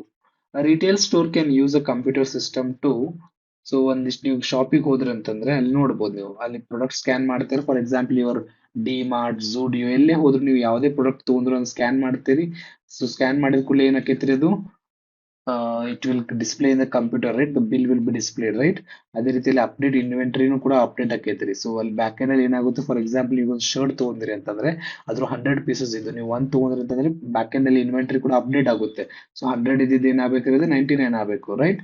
So that will also be done and the receipt will also be get generated, right? So that is how your business ಅಲ್ಲಿ ನಿಮ್ ಕಂಪ್ಯೂಟರ್ಸ್ ಯೂಸ್ ಆಗ್ತಾವ್ರಿ. Okay, next is in science and research, how it is being used. So computers are essential for scientific research because they can perform complex calculations and process huge data sets. So scientific and research ಅಲ್ಲಿ ನಮಗೆ ಬಹಳಷ್ಟು data set ಬರ್ತಾವು. So ಅವನ್ನೆಲ್ಲ process ಮಾಡ್ಲಿಕ್ಕೆ ನೀವು computers ನ use ಮಾಡ್ತೇವಿ. Applications ಬಂದ್ಬಿಟ್ಟು ನೋಡ್ರಿ ಸೈಂಟಿಫಿಕ್ ಸಿಮ್ಯುಲೇಷನ್ ಮಾಡ್ಲಿಕ್ಕೆ, data analysis, mathematical modelling, weather forecasting, climate research, space research, molecular modelling, physics experiment, genome analysis. So supercomputers, ಇಲ್ಲಿ ನಾವು ಸೂಪರ್ ಕಂಪ್ಯೂಟರ್ಸ್ ನ ಯೂಸ್ ಮಾಡ್ತೀವಿ ಜಾಸ್ತಿ. Okay, can process huge amounts of atmospheric data for weather and climate modelling. So ಇದು ನಾವು ಮತ್ತೆ ಮುಂದೆ ನೋಡ್ತೀವಿ, ವೆದರ್ ಅನಾಲಿಸಿಸ್ ಗೆ ಯೂಸ್ ಮಾಡ್ತೀವಿ ಕಂಪ್ಯೂಟರ್ಸ್ ನ. Computers in communication. Computers have revolutionized the communication, right? So computers ಮುಂಚೆ ಏನಾಗೈತ್ರಿ, ಒಂದ್ ಕಂಪ್ಯೂಟರ್ ಇತ್ತು, ಈಗ ನಾವು 10ರಿಂದ 15 more than one devices we can connect and they can communicate with each other, right? So applications ಬಂದ್ಬಿಟ್ಟು emails ಆಯ್ತು, instant messaging ಆಯ್ತು, video conferencing, social networking, voice over internet, online collaboration, file sharing ಎಲ್ಲಾನು possible ಐತಿ, ಹೌದಾ? There are so many social media platforms where you can message, video meetings, email. All these are the example for your communication. Computers and networks enable fast, low-cost global communication, right? So ನನಗೆ for example ನನಗೆ U S ಒಳಗಡೆ ಕುಂತೇನಪ್ಪಾ ಅಂತಂದ್ರೆ U S to India ನೀವು ಮಾತಾಡ್ಬೋದು ಆರಾಮಾಗಿ, right? In a fast and low cost communication ನೀವು ಮಾಡಬಹುದು, right? So that's about the communication. Government ಕೂಡ ಕಂಪ್ಯೂಟರ್ಸ್ ನ ಯೂಸ್ ಮಾಡ್ತಾ ಇದೆ. ನಾವು ಈಗೇನು GPSTR ಆಯ್ತು ಅಥವಾ ಕ್ರೈಸ್ ಆಯ್ತು ಎಕ್ಸಾಮ್ಗೆ ಅಪ್ಲೈ ಮಾಡ್ತಾ ಇದೆ, ಹೌದಾ? ಸೊ ಆನ್ಲೈನ್ ಅಪ್ಲಿಕೇಶನ್ ಹಾಕೋದಾಯ್ತು, ಸೊ ಆನ್ಲೈನ್ ಎಕ್ಸಾಮಿನೇಷನ್ ಕಂಡಕ್ಟ್ ಮಾಡೋದಾಯ್ತು, ಸೊ ಎಲ್ಲಾನು ಗೌರ್ಮೆಂಟ್ ಮಾಡ್ತಾ ಇದೆ ರೀ. Government organisation use computers for administration public services ಗೆ ಯೂಸ್ ಮಾಡ್ತದ. ಯಾವ ರೀತಿ ಅಂತಂದ್ರೆ ಸಿಟಿಸನ್ಸ್ ರೆಕಾರ್ಡ್ ರೀ, ಆಧಾರ್ ಆಯ್ತು, ನಿಮ್ದು ಪ್ಯಾನ್ ಆಯ್ತು, ಡ್ರೈವಿಂಗ್ ಲೈಸೆನ್ಸ್ ಆಯ್ತು, ಇವೆಲ್ಲ ರೀ ರೆಕಾರ್ಡ್ಸ್ ನಾವು ಕಂಪ್ಯೂಟರೈಸ್ ಮಾಡಿದೀವಿ, ಹೌದಾ? ಟ್ಯಾಕ್ಸ್ ಅಡ್ಮಿನಿಸ್ಟ್ರೇಷನ್ ಆಯ್ತು. ಅದೇ ರೀತಿ ಆನ್ಲೈನ್ ಅಪ್ಲಿಕೇಶನ್ಸ್ ಏನ್ ಹೇಳಿದೆ ನಾನು, ನಿಮ್ ಕ್ರೈಸ್ ಎಕ್ಸಾಮ್ ಆಯ್ತು ಅಥವಾ CST GPSTR ಆಯ್ತು, ಇವನ್ನೆಲ್ಲ ನಾವು ಆನ್ಲೈನ್ ಅಪ್ಲೈ ಮಾಡ್ತಾ ಇದ್ದೇವೆ, ಹೌದಾ? ಡಿಜಿಟಲ್ ಸರ್ಟಿಫಿಕೇಟ್ಸ್ ರೀ, ಯಾವ್ದಾದ್ರು ನೀವು ಕೋರ್ಸ್ ಮಾಡಿದಾಗ ಸರ್ಟಿಫಿಕೇಟ್ಸ್ ಬರೋದಾಯ್ತು. ಗೌರ್ಮೆಂಟ್ ಡೇಟಾ ಬೇಸಸ್, ಮತ್ತೆ ನಿಮ್ದು ಆಧಾರ್ ಕಾರ್ಡ್ ಎಲ್ಲ ಡಿಜಿಟಲ್ ಬರ್ತಾ ಇದೆ, ಹೌದಾ? ಇನ್ಕಮ್ ಸರ್ಟಿಫಿಕೇಟ್ ಅವೆಲ್ಲ ಡಿಜಿಟಲ್ ಬರ್ತಾ ಇದೆ, ಹೌದು. ದೆನ್ ಗೌರ್ಮೆಂಟ್ ಡೇಟಾ ಬೇಸಸ್ ಕೂಡ ಇದೆ. Public distribution systems, e governance, then election related systems, ಅವೆಲ್ಲ ಕಂಪ್ಯೂಟರೈಸ್ ಆಗ್ತಾ ಇದಾವು. ಲ್ಯಾಂಡ್ ಅಂಡ್ ಪ್ರಾಪರ್ಟಿ ರೆಕಾರ್ಡ್ಸ್ ಕೂಡ ಕಂಪ್ಯೂಟರೈಸ್ಡ್ ಇದಾವೆ, ಹೌದಾ? ಈಗ ನಾವು ಏನಾದ್ರು ಉತ್ತಾರ ತೆಗಿಸ್ಬೇಕಂತಂದ್ರೆ ಏನ್ ಮಾಡ್ತೀವ್ರಿ, ಹೋಗ್ತೀವಿ ಅಲ್ಲಿ, ಹೋಗಿ ಅಲ್ಲಿ ಅವ್ರ ಕಂಪ್ಯೂಟರ್ ಅಲ್ಲಿ ಸರ್ವೆ ನಂಬರ್ ಹಾಕ್ಬಿಟ್ರೆ ನಿಮ್ಗೆ ಈ ಲ್ಯಾಂಡ್ ಅಂಡ್ ಪ್ರಾಪರ್ಟಿ ರೆಕಾರ್ಡ್ ಬಂದ್ಬಿಡುತ್ತೆ, ಹೌದಾ? So everything is computerised. ನಾವು ಇಲ್ಲಿ ಸ್ವಲ್ಪ ಇ ಗವರ್ನೆನ್ಸ್ ಬಗ್ಗೆ ಒಂದ್ ಸ್ವಲ್ಪ ಮೆನ್ಷನ್ ಮಾಡಿದ್ದಾರೆ ನೋಡಿ. ಇ ಗವರ್ನೆನ್ಸ್ ಅಂತಂದ್ರೆ refers to the use of information and communication technology to provide government services and improve the administration. So E governance ಅಂತಂದ್ರೆ ನಿಮ್ದು ಈಗೇನು ನಾವು ಹೊಸದಾಗಿ ಈಗ ಕುಂತಲ್ಲಿ ನೀವು ಕುಂತಲ್ಲಿ ನೀವು ಇನ್ಕಮ್ ಸರ್ಟಿಫಿಕೇಟ್ ಅಪ್ಲೈ ಮಾಡಬಹುದು, ಅಥವಾ ನಿಮ್ದು ರೇಷನ್ ಕಾರ್ಡಿಗೆ ಅಪ್ಲೈ ಮಾಡಬಹುದು. ಅವೆಲ್ಲ ಈ ನಾವು ಈ ಅಡ್ಮಿನಿಸ್ಟ್ರೇಷನ್ ನ ಇಂಪ್ರೂವ್ ಮಾಡ್ತಾ ಇದ್ದೇವೆ, ಗೌರ್ಮೆಂಟ್ ಸರ್ವಿಸಸ್ ನ ಇಂಪ್ರೂವ್ ಮಾಡ್ತಾ ಇದ್ದೇವೆ with help of what, with help of information communication technology. Computers use ಮಾಡ್ಕೊಂಡು ಇಂಪ್ರೂವ್ ಮಾಡ್ತಾ ಇದ್ದೀವಿ. ಸೊ ಅದಕ್ಕೆ ನಾವು ಏನಂತ ಕರಿತೀವ್ರಿ, ಇ ಗವರ್ನೆನ್ಸ್ ಅಂತ ಕರಿತೀವಿ. ಎಕ್ಸಾಂಪಲ್, ಆನ್ಲೈನ್ ಗವರ್ಮೆಂಟ್ ಅಪ್ಲಿಕೇಶನ್ ಹಾಕುದಾಯ್ತು, ಡಿಜಿಟಲ್ ಡಾಕ್ಯುಮೆಂಟ್ಸ್ ಏನ್ ಕೊಡ್ತಾ ಇದಾರೆ ಅವ್ರ Aadhaar card, income certificate, PAN card ಎಲ್ಲ ಡಿಜಿಟಲಿ ಬರ್ತಾ ಇದಾವೆ, ಹೌದಾ? ದೆನ್ ಆನ್ಲೈನ್ ಟ್ಯಾಕ್ಸ್ ಸರ್ವಿಸಸ್ ಆಯ್ತು, ಸಿಟಿಸನ್ ಸರ್ವಿಸ್ ಪೋರ್ಟಲ್ಸ್ ಆಯ್ತು, ನಿಮ್ದು ನಾಡ ಕಚೇರಿ ಆಯ್ತು, ಅವೆಲ್ಲ ಏನ್ರಿ ಸಿಟಿಸನ್ ಸರ್ವಿಸ್ ಪೋರ್ಟಲ್ಸ್ ರೀ, ಹೌದ್ರಿ? So all these are examples of your e governance. ನೆನಪಿರ್ಲಿ, ಇ ಗವರ್ನೆನ್ಸ್ ಅಂತಂದ್ರೆ ಟೆಕ್ನಾಲಜಿನ ಯೂಸ್ ಮಾಡ್ಕೊಂಡು ನಾವು ಗವರ್ಮೆಂಟ್ ಸರ್ವಿಸಸ್ ನ ಮತ್ತೆ ಅಡ್ಮಿನಿಸ್ಟ್ರೇಷನ್ ನ ಇಂಪ್ರೂವ್ ಮಾಡೋದಕ್ಕೆ ನಾವು ಇ ಗವರ್ನೆನ್ಸ್ ಅಂತ ಕರಿತೀವಿ. Computers in transportation also. So transportation ಅಲ್ಲಿ ಯಾವ ರೀತಿ ಯೂಸ್ ಆಕೈತ್ರಿ, ನಿಮ್ದು ರೈಲ್ವೆ ರಿಸರ್ವೇಶನ್ ಆಯ್ತು, ಬಸ್ ರಿಸರ್ವೇಶನ್ ಆಯ್ತು, ಏರ್ಲೈನ್ ರಿಸರ್ವೇಶನ್ ಆಯ್ತು, traffic management, navigation systems. Navigation systems ಅಂತಂದ್ರೆ ನೀವು ದಾರಿ ತಪ್ಪದಾಗ ಹೋಗೋದ್ರಿ, ಏನ್ ಯೂಸ್ ಮಾಡ್ತೀರಿ, ಮ್ಯಾಪ್ಸ್ ಯೂಸ್ ಮಾಡ್ತೀರಿ, that is your GPS. Then vehicle control system, ಈಗಂದ್ರೆ ಆಟೋಮೇಟೆಡ್ ಕಾರ್ಸ್ ಬಂದಿದೆ, ಹೌದಾ? Then fleet management, automated ticketing, route planning. So GPS stands for global positioning system ಅಂತ ಕರಿತೇವಿ. It helps to determine the location and supports the navigation. So ನಿಮಗೆ ದಾರಿನ ಹೇಳ್ಕೊಡ್ಲಿಕ್ಕೆ help ಮಾಡ್ತಿದ್ರಿ GPS, global positioning system. Then in defense also we are using, computers are important in the modern defense systems. So ಅಲ್ಲಿ defence systems ಅಲ್ಲಿ ಕೂಡ communication ಮಾಡ್ಲಿಕ್ಕೆ, for example security team ಇರ್ತೈತೆ, like defence system ಅವ್ರು monitor ಮಾಡ್ತಿರ್ತಾರೆ through computers, how our army is moving and if is there anything happening there. So ಅವನ್ನೆಲ್ಲ ಅವ್ರು monitor ಮಾಡ್ಲಿಕ್ಕೆ ಕಂಪ್ಯೂಟರ್ಸ್ ನ ಯೂಸ್ ಮಾಡ್ತಾರೆ ಕಮ್ಯುನಿಕೇಶನ್ ಆಯ್ತು. Radar systems, that's what you have seen in Uri, right? ಉರಿ ಒಳಗಡೆ ನೀವು ನೋಡಿರ್ಬೋದು, ಅಲ್ಲಿ ಅವ್ರು ಕೂತಿರ್ತಾರೆ, in the computers they will be observing what's happening and how the movement is happening. So radar systems ಆಯ್ತು, ಸರ್ವೇಲಿಯನ್ಸ್ ಆಯ್ತು, ನ್ಯಾವಿಗೇಷನ್ ಮಾಡ್ಲಿಕ್ಕೆ, ಸಿಮ್ಯುಲೇಷನ್ ಅಂಡ್ ಟ್ರೈನಿಂಗ್ ಕೂಡ ಕೊಡ್ತಾರೆ, ಡೇಟಾ ಅನಾಲಿಸಿಸ್ ಮಾಡ್ಲಿಕ್ಕೆ, ಕಮಾಂಡ್ ಅಂಡ್ ಕಂಟ್ರೋಲ್ ಮಾಡ್ಲಿಕ್ಕೆ, missile and weapon systems control, ಎಲ್ಲ data ಏನೈತ್ರಿ ಅದು store ಆಗಿರ್ತದೆ ಕಂಪ್ಯೂಟರ್ ಅಲ್ಲಿ. Computers enable rapid processing of large amounts of information for surveillance, communication, planning and decision making ಕೂಡ defence ಅಲ್ಲಿ ಹೆಲ್ಪ್ ಮಾಡ್ತಾವೆ computers.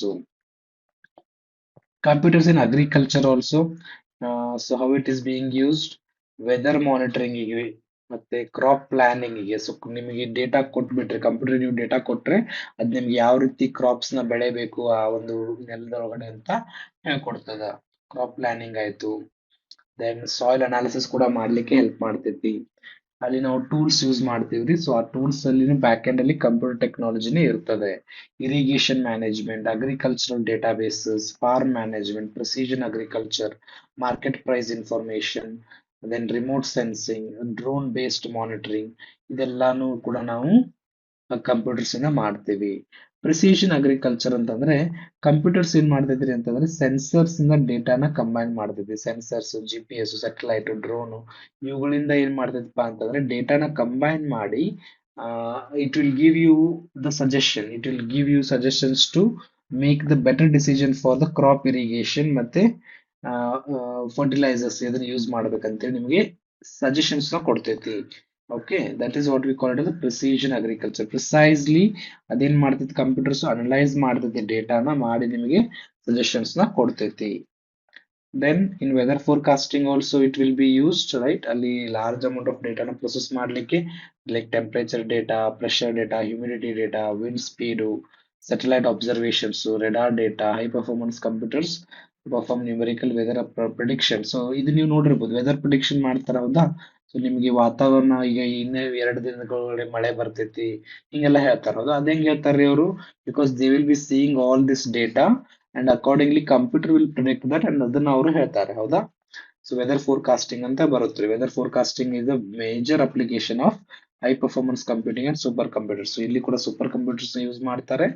Weather forecasting ಅಲ್ಲಿ based on this data computer will give you what will happen. Computer will predict the weather. Okay. So then in entertainment industry also we use it, right? For movies making, music, video games, animation, graphic design, video editing, streaming, digital photography. ಇಲ್ಲೆಲ್ಲ ನಾವು ಏನ್ use ಮಾಡ್ತೀವ್ರಿ, computers ನ use ಮಾಡ್ತೀವಿ. Computers are also use to create computer generated imagery and special effects. So ನೀವು ನೋಡಿರ್ಬೋದು ಒಂದಿಷ್ಟು special effects ಆಗಿರ್ತಾರ್ರಿ. ಸೊ ಅದೆಲ್ಲ that is we called the computer generated imagery. ಅಲ್ಲಿ ರಿಯಲ್ ಆಗಿ ಅದು ಇರುವುದಿಲ್ಲ, ಕಂಪ್ಯೂಟರ್ ಜನರೇಟೆಡ್ ಇರ್ತೈತ್ರಿ. ಸೊ ಅದಕ್ಕೆ ನಾವು ಕಂಪ್ಯೂಟರ್ ಜನರೇಟೆಡ್ ಇಮೇಜರಿ ಅಂತ ಕರಿತೀವಿ. Then computers in publishing and printing. So publishing and printing ಅಂತಂದಾಗ ಪಬ್ಲಿಷಿಂಗ್ ಇಂಡಸ್ಟ್ರಿ ಒಳಗಡೆ ಮತ್ತು ಪ್ರಿಂಟಿಂಗ್ ಇಂಡಸ್ಟ್ರಿ ಒಳಗಡೆ ಕೂಡ ನಾವು ಕಂಪ್ಯೂಟರ್ಸ್ ಯೂಸ್ ಮಾಡ್ತೀವಿ. Desktop publishing, book preparation, newspaper production, magazine designs, graphic designs, photo editing, printing, digital publishing ಎಲ್ಲಾನು ನಾವು use ಮಾಡ್ತೀವಿ. ಅದಕ್ಕೆ ನಾವು DTP ಅಂತ ಕರಿತೀವಿ. DTP ಅಂತಂದ್ರೆ ಏನು, ಡೆಸ್ಕ್ಟಾಪ್ ಪಬ್ಲಿಷಿಂಗ್. ಇದ್ರೊಳಗಡೆ ಏನಾಕೈತಪ್ಪ ಅಂದ್ರೆ computers it involves using computers and software to create and format the documents for publication. So ಈಗ ನೀವು ಒಂದೇನೋ ಬುಕ್ ಟೈಪ್ ಮಾಡಿರಿ, ಸೊ ಅದನ್ನ ಫಾರ್ಮ್ಯಾಟ್ ಮಾಡ್ಲಿಕ್ಕೆ ನಾವು DTP ಮಾಡಿಸ್ತೀವಿ, ರೈಟ್. ಡೆಸ್ಕ್ಟಾಪ್ ಪಬ್ಲಿಷಿಂಗ್ ಮಾಡಿಸ್ತೀವಿ. ಸೊ ಕರೆಕ್ಟ್ ಆಗಿ ಅಲೈನ್ಮೆಂಟ್ ಮತ್ತೆ ಫಾರ್ಮ್ಯಾಟ್ ಮಾಡಿ ಕೊಡ್ತಾರೆ ಪಬ್ಲಿಷ್ ಮಾಡ್ಲಿಕ್ಕೆ. Okay. Then computers in commerce, right. Commerce ಮುಂಚೆ ಎಲ್ಲ ಏನಾಕಿತ್ರಿ, ಅಂಗಡಿಗೆ ಹೋಗ್ತಿದ್ವಿ, ಬಟ್ಟೆ ಗಿಟ್ಟೆ ನೋಡ್ತಿದ್ವಿ, ಬೇಕಾಗಿದ್ದನ್ನ ತಗೊಂಡ್ಬರ್ತಿದ್ವಿ. ಬಟ್ ಈಗ ಏನಾಗೈತ್ರಿ, ಎಲ್ಲ ಮೊಬೈಲ್ ಅಲ್ಲೇ Flipkart, Amazon, right. Everything is there, right. We are buying and selling the goods and services electronically, like mobile ಅಲ್ಲೇ ಕುಂತು ಎಲ್ಲ ಮಾಡ್ತೀವಿ ಹೌದಾ. Through the internet we are handling the commerce, that is commerce. Applications ಏನಪ್ಪಾ, online shopping and payment ಮಾಡ್ತಾ ಇದೀವಿ, order processing ನಡೀತಾ ಇದೆ ಅಲ್ಲಿ, ಇನ್ವೆಂಟರಿ ಮ್ಯಾನೇಜ್ಮೆಂಟ್ ಆಗ ಅಂತೈತಿ, ಕಸ್ಟಮರ್ ಮ್ಯಾನೇಜ್ಮೆಂಟ್ ಆಗ ಅಂತೈತಿ. ಅಂದ್ರೆ ಕಸ್ಟಮರ್ದ ಎಲ್ಲಾ ಡೀಟೇಲ್ಸ್ ರೀ, ಸ್ಟಾಕ್ ಎಲ್ಲ ಡೀಟೇಲ್ಸ್, ಡಿಜಿಟಲ್ ಮಾರ್ಕೆಟಿಂಗ್ ಆಯ್ತು, ಆನ್ಲೈನ್ ಮಾರ್ಕೆಟ್ ಪ್ಲೇಸಸ್ ಇದಾವು where you can sell and shop. And online shopping transaction may involve customer login ಅಥವಾ ಸೈನ್ ಅಪ್ ಅಕ್ಕಾನ ಹೌದಾ. ಸೈನ್ ಅಪ್ ಆಗಿ ಲಾಗಿನ್ ಆಗಿ ವೆಬ್ಸೈಟ್ ಒಳಗಡೆ ಏನ್ ಮಾಡ್ತಾ, ಆರ್ಡರ್ ಪ್ಲೇಸ್ ಮಾಡ್ತಾ, ಅದು ಪ್ರೊಸೆಸ್ ಆಕೈತಿ, ಪೇಮೆಂಟ್ ಮಾಡ್ತೀರಿ, ಇನ್ವೆಂಟರಿ ಅಪ್ಡೇಟ್ ಆಕೈತಿ, ಡೆಲಿವರಿ ಆಕೈತಿ. This is how the online shopping transaction will be done. Then computers in manufacturing also. Manufacturing industry ಒಳಗೂ ಕೂಡ ನಾವು ಕಂಪ್ಯೂಟರ್ಸ್ ನ ಯೂಸ್ ಮಾಡ್ತೀವಿ. ಯಾವ ರೀತಿ ಅಪ್ಲಿಕೇಶನ್ಸ್ ಬಂದ್ಬಿಟ್ಟು computer aided design. So this is your CAD, CAD stands for computer aided design ಅಲ್ಲಿ ಕೂಡ ಯೂಸ್ ಮಾಡ್ತೀವಿ. ದೆನ್ ಕ್ಯಾಮ್ ಅಂತ ಬರುತ್ತೆ, that is computer aided manufacturing. So design and manufacturing ನೆನಪಿರಲಿ, ಲಾಂಗ್ ಫಾರ್ಮು. ರೋಬೋಟಿಕ್ಸ್ ಅಲ್ಲಿ production planning and quality control, then inventory management, automation ಅಲ್ಲಿ use ಮಾಡ್ತೀವಿ. ಸ್ವಲ್ಪ ಕ್ಯಾಡ್ ಬಗ್ಗೆ ನೋಡ್ರಿ. ಕ್ಯಾಡ್ ಅಲ್ಲಿ ಏನಕ್ಕೆ ನಾವು ಇಂಜಿನಿಯರ್ಸ್ ಏನ್ ಮಾಡ್ತೀವಿ, ಆರ್ಕಿಟೆಕ್ಚರಲ್ ಡಿಸೈನ್ ನ ಕ್ರಿಯೇಟ್ ಮಾಡ್ತೀವಿ. ಸೊ ಕ್ಯಾಡ್ ಬೇಸಿಕಲಿ ನಿಮ್ದು ಸಿವಿಲ್ ಇಂಜಿನಿಯರ್ಸ್ ಯೂಸ್ ಮಾಡ್ತಾರೆ, ಹೌದಾ? ಸೊ ಅವ್ರು ಏನ್ ಮಾಡ್ತಾರ್ರಿ, ಆರ್ಕಿಟೆಕ್ಚರಲ್ ಡಿಸೈನ್ಸ್ ನ ಕ್ರಿಯೇಟ್ ಮಾಡ್ಲಿಕ್ಕೆ ಕ್ಯಾಡ್ ಯೂಸ್ ಮಾಡ್ತಾರೆ. ಕಂಪ್ಯೂಟರ್ ಅಲ್ಲಿ ಅವ್ರು ಏನ್ ಮಾಡ್ತಾರೆ, ಡಿಸೈನ್ಸ್ ನ ಮಾಡ್ತಾರೆ, ರೈಟ್? ದೆನ್ ಕ್ಯಾಮ್ ಅಲ್ಲಿ ಏನಾಕೈತ್ರಿ, support manufacturing process through computer control system. ಇಲ್ಲಿ ಕ್ಯಾಡ್ ಅಲ್ಲಿ ಸಾರಿ ಕ್ಯಾಮ್ ಅಲ್ಲಿ ಕಂಪ್ಯೂಟರ್ ಏಡೆಡ್ ಮ್ಯಾನುಫ್ಯಾಕ್ಚರಿಂಗ್. ಸೊ ಇಲ್ಲಿ ಮ್ಯಾನುಫ್ಯಾಕ್ಚರಿಂಗ್ ಪ್ರೊಸೆಸ್ ನೆಲ್ಲ ಅವರು ಥ್ರೂ ಕಂಪ್ಯೂಟರ್ ಹ್ಯಾಂಡಲ್ ಮಾಡ್ತಾರೆ. Okay, that's the things you need to remember in manufacturing. So libraries ಅಲ್ಲಿನೂ ಕೂಡ use ಮಾಡ್ತೇವೆ, ಹೌದಾ? ಲೈಬ್ರರಿ ಮ್ಯಾನೇಜ್ಮೆಂಟ್ ಆಯ್ತು, ಲೈಕ್ ಬುಕ್ಸ್ ಬುಕ್ ಡೀಟೇಲ್ಸ್ ಆಯ್ತು, ಕೆಟಲಾಗ್ಸ್ ಆಯ್ತು, ಬುಕ್ ಇಶ್ಯೂ ಮತ್ತೆ return, members management, search systems. Book ಬೇಕಂತಂದ್ರೆ ನೀವು ಇಲ್ಲೇ ಕುಂತಲ್ಲೇ ಹುಡುಕ್ಬೋದು. ಡಿಜಿಟಲ್ ಲೈಬ್ರರಿ, ಆನ್ಲೈನ್ ಜರ್ನಲ್ಸ್ ಆಯ್ತು, ಇ ಬುಕ್ಸ್ ಆಯ್ತು, ಇವೆಲ್ಲ ನಿಮ್ದು ಲೈಬ್ರರೀಸ್ ಅಲ್ಲಿ ಬರ್ತವು. Library management system LMS can maintain information about books, members, issue dates, and return dates. Computers in offices also, right? In every office we will be seeing, right? ನೀವು ಅಲ್ಲಿ word MS word ಮಾಡಕ್ಕಾಯ್ತು, spreadsheet ಆಯ್ತು, presentation ಮಾಡ್ಲಿಕ್ಕೆ use ಮಾಡ್ತೀರಿ, email ಮಾಡ್ಲಿಕ್ಕೆ, database ಮ್ಯಾನೇಜ್ಮೆಂಟ್ಗೆ, ಅಕೌಂಟಿಂಗಿಗೆ, record ಕೀಪಿಂಗಿಗೆ, ಆನ್ಲೈನ್ ಮೀಟಿಂಗ್ಸ್ ಆಯ್ತು, ಎಲ್ಲಾನು ನೀವು ಕಂಪ್ಯೂಟರ್ ಥ್ರೂ ಮಾಡ್ತೀರಿ, ಡಾಕ್ಯುಮೆಂಟ್ ಶೇರಿಂಗ್. ಸೊ ಇದು ನಮಗೆ ಗೊತ್ತ್ರಿ. So common office application includes these: word processor, spreadsheet ಮತ್ತೆ presentation software. Okay, then social networking ಅಲ್ಲಿ ಕೂಡ ಯೂಸ್ ಮಾಡ್ತೀವಿ, ಹೌದಾ? ನಾವು ಇನ್ಫಾರ್ಮೇಶನ್ ಶೇರ್ ಮಾಡ್ಲಿಕ್ಕೆ, ಕಮ್ಯುನಿಕೇಶನ್ ಮಾಡ್ಲಿಕ್ಕೆ, ಕಂಟೆಂಟ್ ಪಬ್ಲಿಷ್ ಮಾಡ್ಲಿಕ್ಕೆ, ಕಮ್ಯುನಿಟೀಸ್ ಜಾಯ್ನ್ ಆಗ್ಲಿಕ್ಕೆ, ಆನ್ಲೈನ್ ಮೀಟಿಂಗ್ಸ್ ಕಂಡಕ್ಟ್ ಮಾಡ್ಲಿಕ್ಕೆ, right? All these R the different uses. Law enforcement ಮೇಲೆ ಯೂಸ್ ಮಾಡ್ತೀರಿ, like police and other law enforcement agencies ಅಲ್ಲಿ ಕೂಡ ಕಂಪ್ಯೂಟರ್ಸ್ ನ ಯೂಸ್ ಮಾಡ್ತೀವಿ. ಕ್ರೈಮ್ ಡೇಟಾಬೇಸ್ ನೀವು ಇರ್ಬೋದು. ಸೊ ಈಗ ಏನಾದ್ರು ಒಂದು ಇನ್ಸಿಡೆಂಟ್ ಆದಾಗ ಅಲ್ಲಿ ಫಿಂಗರ್ ಪ್ರಿಂಟ್ಸ್ ಏನಾದ್ರು ಸಿಕ್ಕರೆ ಅವ್ರದ್ದು ಡೇಟಾಬೇಸ್ ಅಲ್ಲಿ ಅವರು ಮ್ಯಾಚ್ ಮಾಡಿ ನೋಡ್ತಾರೆ, ಯಾರಾದ್ರೂ ಕ್ರೈಮ್ ಮ್ಯಾಚ್ ಆಗುತ್ತೇನೋ ಅಂತೇಳಿ, ಹೌದಾ? ಸೊ ಅದೇ ರೀತಿ ಡಿಜಿಟಲ್ ರೆಕಾರ್ಡ್ಸ್ ಇರ್ತಾವು. ಐಡೆಂಟಿಟಿ ಮ್ಯಾನೇಜ್ಮೆಂಟ್ ಕೂಡ ಯೂಸ್ ಮಾಡ್ತೀವಿ. CCTV ಸಿಸ್ಟಮ್ಸ್ ಅಲ್ಲಿ, finger print database, what I said just ನಾವು, ಬಯೋಮೆಟ್ರಿಕ್ ಸಿಸ್ಟಮ್ಸ್, ಇನ್ವೆಸ್ಟಿಗೇಷನ್, ಡೇಟಾ ಅನಾಲಿಸಿಸ್ಗೆ ನಿಮ್ಮ ಕಂಪ್ಯೂಟರ್ಸ್ ಹೆಲ್ಪ್ ಆಗ್ತಾವು. ಸ್ಪೇಸ್ ರಿಸರ್ಚ್ ಅಲ್ಲಿ ಕೂಡ ಹೆಲ್ಪ್ ಮಾಡ್ತಾ ಇದ್ದೀರಿ. ಸ್ಯಾಟಲೈಟ್ ಕಂಟ್ರೋಲ್ ಆಯ್ತು, ನ್ಯಾವಿಗೇಷನ್ ಸಿಸ್ಟಮ್ಸ್ ಅಲ್ಲಿ ಮಿಷನ್ ಪ್ಲಾನ್ ಮಾಡ್ಲಿಕ್ಕೆ, ಡಿಸಿಷನ್ ಮಾಡ್ಲಿಕ್ಕೆ ಹೆಲ್ಪ್ ಮಾಡ್ತದ. ಡೇಟಾ ಪ್ರೊಸೆಸಿಂಗ್ ಹೆಲ್ಪ್ ಮಾಡ್ತದ. ಇಮೇಜ್ ಅನಾಲಿಸಿಸ್ ಮಾಡ್ಲಿಕ್ಕೆ ನೀವೆಲ್ಲ ಇಮೇಜಸ್ ನೋಡಿರ್ಬೋದು. ನಮ್ದು ಚಂದ್ರಯಾನ ಅಥವಾ ಮಂಗಳಯಾನದ್ದೆಲ್ಲ ಇಮೇಜಸ್ ಎಲ್ಲ ನಾವು ನೋಡ್ತಿದ್ವಿ. Satellite control, right? Space craft communication ಮಾಡ್ಲಿಕ್ಕೆ ಹೆಲ್ಪ್ ಮಾಡ್ತದ. ಸೈಂಟಿಫಿಕ್ ಸಿಮ್ಯುಲೇಷನ್ಸ್ ಮಾಡ್ಲಿಕ್ಕೆ ಹೆಲ್ಪ್ ಮಾಡ್ತದ. ಲಾರ್ಜ್ ಅಮೌಂಟ್ ಆಫ್ ಡೇಟಾ ಬರ್ತೈತ್ರಿ ಸ್ಯಾಟಲೈಟ್ಸ್ ಇಂದ, ಅದನ್ನ ಪ್ರೊಸೆಸ್ ಮಾಡ್ಲಿಕ್ಕೆ ನಾವು ಕಂಪ್ಯೂಟರ್ಸ್ ನ ಯೂಸ್ ಮಾಡ್ತೀವಿ, ರೈಟ್? ಮಿಟಿಯೋರಾಲಜಿ ಅಂತಂದ್ರೆ ಅಂದ್ರೆ ನಿಮ್ದು study of atmosphere and weather ನಾವು ಮಿಟಿಯೋರಾಲಜಿ ಅಂತ ಕರಿತೇವಿ. ಸೊ ಅದರಲ್ಲಿ ನಾವು ವೆದರ್ ಡೇಟಾ ಕಲೆಕ್ಟ್ ಮಾಡ್ಲಿಕ್ಕೆ, ಫೋರ್ಕಾಸ್ಟ್ ಮಾಡ್ಲಿಕ್ಕೆ, ಕ್ಲೈಮೇಟ್ ನ ಅನಾಲಿಸ್ ಮಾಡ್ಲಿಕ್ಕೆ, ಸ್ಯಾಟಲೈಟ್ ದಿಂದ ಬಂದಂತ ಡೇಟಾನ ಪ್ರೊಸೆಸ್ ಮಾಡ್ಲಿಕ್ಕೆ, ಮತ್ತೆ ಅಟ್ಮಾಸ್ಫಿರಿಕ್ ಮಾಡೆಲ್ಸ್ ಅಂತ ಬರ್ತಾವ್ರಿ, ಅವುಗಳ ಬಗ್ಗೆ ನಾವು ಎಲ್ಲಾ ಕಂಪ್ಯೂಟರ್ಸ್ ನ ಯೂಸ್ ಮಾಡ್ತೀವಿ. ಮಿಟಿಯೋರಾಲಜಿ ಅಂತಂದಾಗ ವೆದರ್ ಪ್ಲಸ್ ಅಟ್ಮಾಸ್ಫಿಯರ್ ಇದು ನೆನಪಿರಬೇಕು. ಆರ್ಟಿಫಿಷಿಯಲ್ ಇಂಟೆಲಿಜೆನ್ಸ್ ಅಲ್ಲಿ ಕೂಡ ಏನೈತ್ರಿ, ಮೇನ್ಲಿ ನಿಮ್ದು ಕಂಪ್ಯೂಟರ್ಸ್ ಐತೆ, ಹೌದಾ? ಸೊ ಎಕ್ಸಾಂಪಲ್ ನಿಮ್ದು ಸ್ಪೀಚ್ ರೆಕಗ್ನಿಷನ್ ಆಯ್ತು, ನಾವು ಬರ್ದಂತದನ್ನು ಹೇಳೋದನ್ನ ಕೇಳೋದಾಯ್ತು, ಇಮೇಜ್ ರೆಕಗ್ನಿಷನ್, ಕೊಟ್ಟಂತ ಇಮೇಜ್ ರೆಕಗ್ನೈಸ್ ಮಾಡೋದು, chatbots, recommendation systems and machine translation, autonomous systems, ತನ್ನಿಂದ ತಾವು ವರ್ಕ್ ಆಗ್ತಕ್ಕಂಥ ರೋಬೋಟ್ಸ್ ಏನದವ್ರಿ, expert systems like your chat GPT, ಅವೆಲ್ಲ ನೀವು ಏನ್ ಕೇಳ್ತೀರಿ ಎಲ್ಲ ಅದಕ್ಕೂ ಆನ್ಸರ್ ಕೊಡ್ತದ, ಹೌದಾ? So those are the examples of predictive analysis also is there. All are part of your artificial intelligence, right? ಇವೆಲ್ಲ ನಿಮ್ದು ಆರ್ಟಿಫಿಷಿಯಲ್ ಇಂಟೆಲಿಜೆನ್ಸ್. ಸೊ ಕಂಪ್ಯೂಟರ್ಸ್ ನಾವು ಯಾವ ಫೀಲ್ಡ್ ಯೂಸ್ ಮಾಡಂಗಿಲ್ಲ ಅಂತ ಅನ್ನಂಗಿಲ್ರಿ, ಎಲ್ಲಾ ಫೀಲ್ಡ್ ಕೂಡ ನಾವು ಕಂಪ್ಯೂಟರ್ಸ್ ನ ಯೂಸ್ ಮಾಡ್ತೀವಿ. Okay, so that's all about this lesson. Hope it is clear. So next ವಿಡಿಯೋದಲ್ಲಿ ನಾವು ಇನ್ಪುಟ್ ಡಿವೈಸ್ ಮತ್ತೆ ಔಟ್ಪುಟ್ ಡಿವೈಸ್ ಬಗ್ಗೆ ನೋಡ್ತೀವ್ರಿ. Okay, input and output device ಬಗ್ಗೆ ನೋಡ್ತೇನೆ. ಸೊ ಬಹಳಷ್ಟು ಜನ ನೋಟ್ಸ್ ಕೇಳ್ತಾ ಇದ್ದೀರಿ. ಆಸ್ ಐ ಟೋಲ್ಡ್, ನಮಗೆ ಇಲ್ಲಿ ಯೂನಿಟ್ಸ್ 10 ಯೂನಿಟ್ಸ್ ಅದಾವು. ಸೊ ಒಂದೊಂದು ಯೂನಿಟ್ ಅಲ್ಲಿ ನಾನು ಒಂದು 10ರಿಂದ 15 ಟಾಪಿಕ್ಸ್ ಆಗ್ತಾವು. ಸೊ ನಾ ಈ ಒಂದೊಂದು ಟಾಪಿಕ್ ಗೆ ನೋಟ್ಸ್ ಕೊಟ್ಕೊಂತ ಕುಂತ್ರ ಬಹಳಷ್ಟು ನೋಟ್ಸ್ ಆಗ್ತಾವ್ರಿ. ಸೊ ಅದಕ್ಕೆ ನಾನು ಯೂನಿಟ್ ವೈಸ್ ನೋಟ್ಸ್ ಕೊಟ್ಟು ಬಿಡ್ತೇನೆ. ಸೊ ಫಸ್ಟ್ ಯೂನಿಟ್ ಕಂಪ್ಲೀಟ್ ಆಯ್ತಂತಂದ್ರೆ ಅದ್ರದ್ದು ಕಂಪ್ಲೀಟ್ ಒಂದು PDF ಅಲ್ಲಿ ಎಲ್ಲಾ ಟಾಪಿಕ್ಸ್ ಕವರ್ ಆಗ್ಬಿಡ್ತಾವು. ಸೊ ಒಂದೇ PDF ಆಗ್ತದ.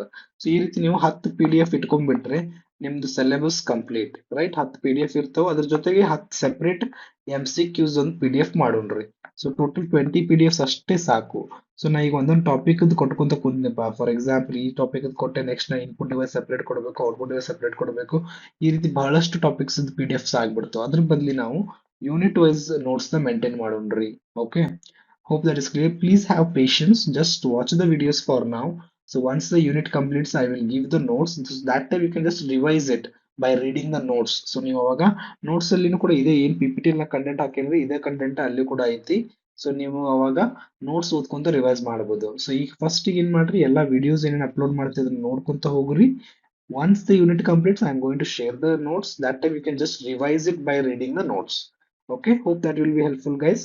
So that's all for this video. I'm going to see you in the next video with the next topic. Till then, take care. And also, if you're new to the channel, click on the subscribe button and also the bell icon to get the notifications of the future videos. That's all, guys. Thank you for watching. See you in the next video.